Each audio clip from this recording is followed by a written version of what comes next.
आपको उपन्यास से संबंधित 10 क्वेश्चंस कराने जा रही हूँ, जो प्रीवियस ईयर क्वेश्चन है, जो पहले के पेपर में पूछे जा चुके हैं। वो ही हमको पूरा ध्यान उन्हीं क्वेश्चंस पर केंद्रित करना है, क्योंकि घुमा फिरा कर वो ही क्वेश्चन पेपर में बार बार में पूछे जाते हैं। तो आज हम उपन्यास से संबंधित महत्वपूर्ण क्वेश्चंस करेंगे, जो कि मैंने आज ज़्यादा नहीं बनाए हैं, केवल 10 या 9 क्वेश्चंस ही हैं। तो देखो, पहला क्वेश्चन है, बांधो ना नाव इस ठाप के लेखक है। तो गाइस, ये क्या है? ये उपन्यास है।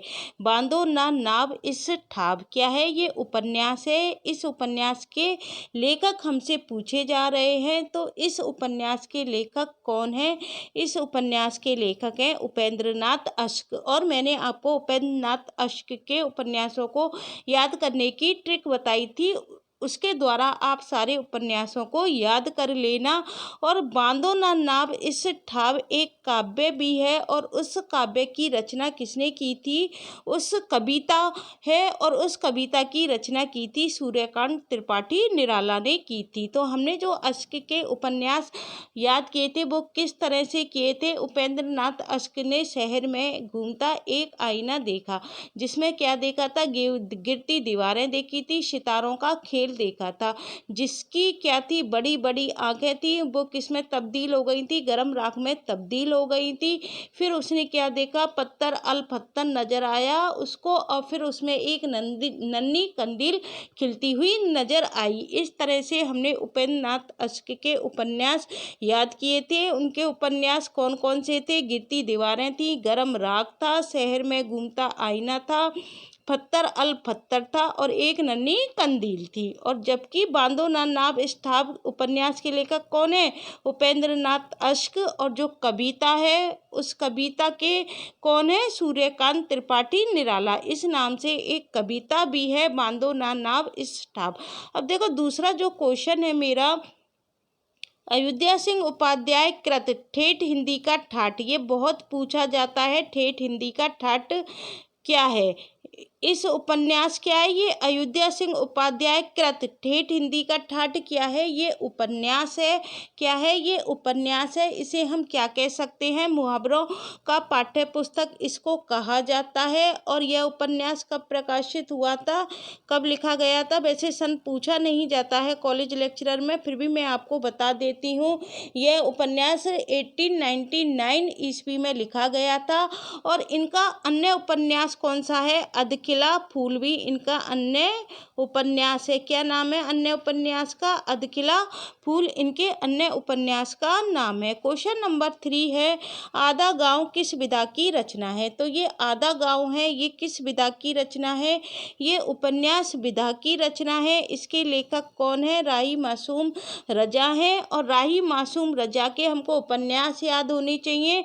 कौन कौन से उपन्यास है? टोपी शुक्ला है, हिम्मत जौनपुरी है, उसकी बूंद है, दिल एक सादा कागज है, सीन 75 है, कटराबी आरजू। ये किसके उपन्यास है? राही मासूम रजा के। और ज़्यादातर जो राही मासूम रजा का उपन्यास पूछा जाता है, वो कौन सा पूछा जाता है? आधा गांव पूछा जाता है। फिर मेरा अगला क्वेश्चन है, हजारी प्रसाद द्विवेदी किस धारा के उपन्यासकार हैं? ये जो हजारी प्रसाद द्विवेदी हैं, ये किस धारा के उपन्यासकार हैं? तो गाइस, जो हजारी प्रसाद द्विवेदी हैं, ये सामाजिक सांस्कृतिक धारा के उपन्यासकार हैं। इनके उपन्यास मोस्ट हैं, पेपर में पूछे जाते हैं। कौन कौन से उपन्यास हैं इनके? इनके हैं, एक तो है हमारी बाणभट्ट की आत्मकथा। कौन सा उपन्यास है? बाणभट्ट की आत्मकथा। और इनका अन्य उपन्यास है चारू चंद्र लेख। कौन सा है? चारू चंद्र लेख। किसका है? हजारी प्रसाद द्विवेदी का। पुनर्वा है। कौन सा उपन्यास है? पुनर्वा है। और इसके अलावा अनामदास का पोता किसके उपन्यास है? हजारी प्रसाद द्विवेदी के उपन्यास है। अगला क्वेश्चन है मेरा, परीक्षा गुरु उपन्यास का प्रथम प्रकाशन कब हुआ था? तो ये परीक्षा गुरु उपन्यास है, ये तो ये भी पूछा जाता है किसने लिखा था, तो किसने लिखा था, ये श्रीनिवास दास ने लिखा था। परीक्षा गुरु उपन्यास गाइस किसने लिखा था, श्रीनिवास दास ने लिखा था। रामचंद्र शुक्ल इसको क्या मानते हैं, पहला उपन्यास मानते हैं। और इसका प्रकाशन कब हुआ था, 1882 ईस्वी में हुआ था।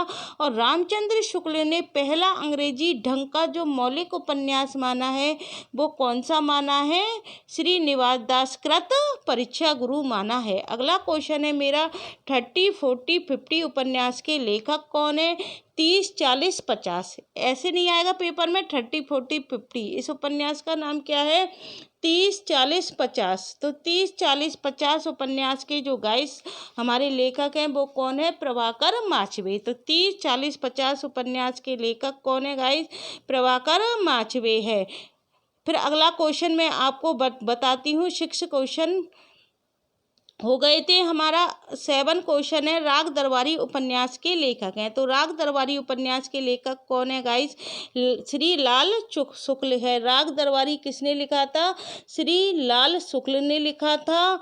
और यह कौन सी शैली में है, यह व्यंग शैली में लिखित है। और इसमें क्या बताया गया है, राग दरबारी में शिवपालगंज की जिंदगी का यथार्थ चित्रण करने वाला उपन्यास है। किसका चित्रण किया है इस उपन्यास में, शिवपालगंज की जिंदगी का क्या है, शिवपालगंज की जिंदगी का यथार्थ चित्रण करने वाला उपन्यास है।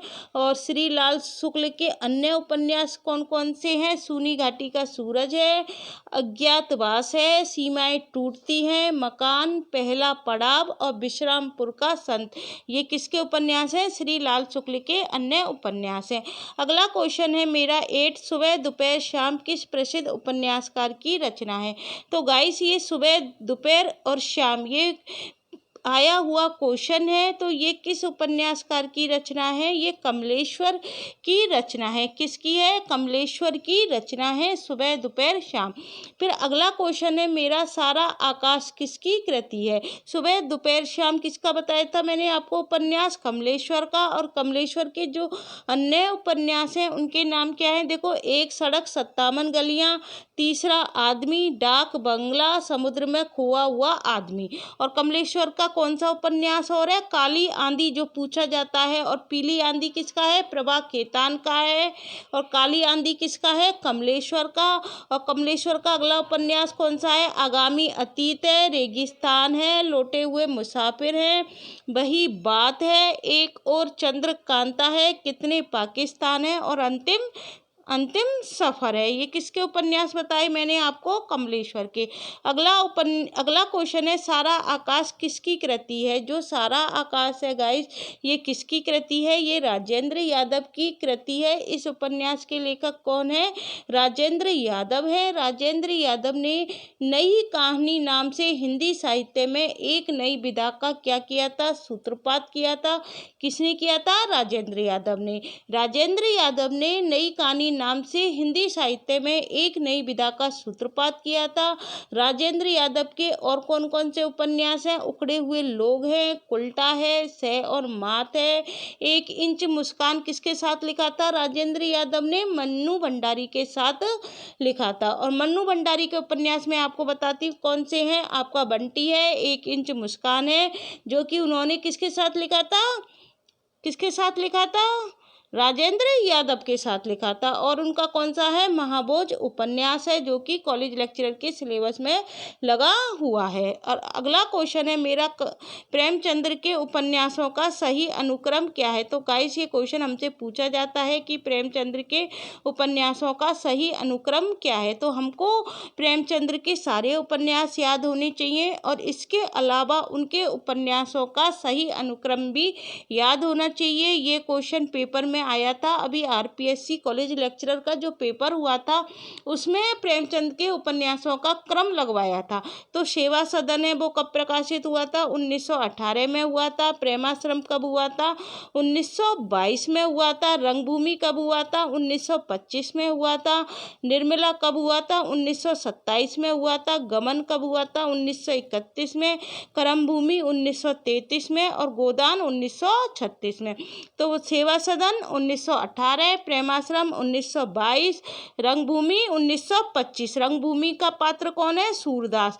निर्मला 1927, गमन 1931, करमभूमि 1933 और गोदान 1936। तो गाइस मैं प्रेमचंद के उपन्यासों की ट्रिक बनाकर आपके सामने जरूर लेकर आऊँगी, जिससे आपको प्रेमचंद के सारे उपन्यास याद हो जाएंगे। इसके अलावा इनका सही अनुक्रम लगाने के लिए भी आता है, उसी के साथ में इनके अनुक्रम की ट्रिक भी आपके सामने लेकर आऊँगी, जिससे एग्जाम में ये क्वेश्चन आपका सही नहीं होगा, क्योंकि प्रेमचंद के उपन्यास इम्पोर्टेंट है और इनका अनुक्रम लगाने के लिए भी एग्जामिनर दे देता है। आशा करती हूँ गाइस आपको ये जो मैंने 10 क्वेश्चन कराए थे आपको समझ में आ गए होंगे। यदि आपको ये वीडियो अच्छी लगती है तो इसे और अन्य छात्रों के लिए शेयर करना मत भूलना। Thank you guys.